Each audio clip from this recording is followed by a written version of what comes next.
I just received my order kay man gani nga daw nag-busy sa subong kay kadamo sang mga asikasuhon nga ang turnover, mga sa opisina nga mga kwan nga mga concerned ba mo Yes. nga daw laga inihari ta subong ho.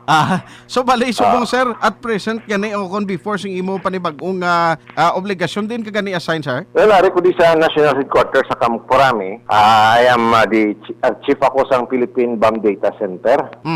Diri sa National Headquarters. Well, normal na sa amon nga mga officers kay bloka kami, come and go kami sa unit namon.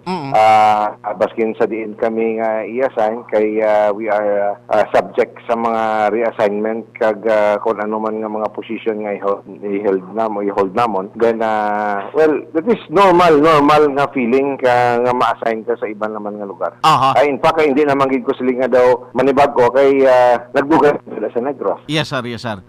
First and foremost no, ikuan ay kikadugay nga way ko da ka kuan ka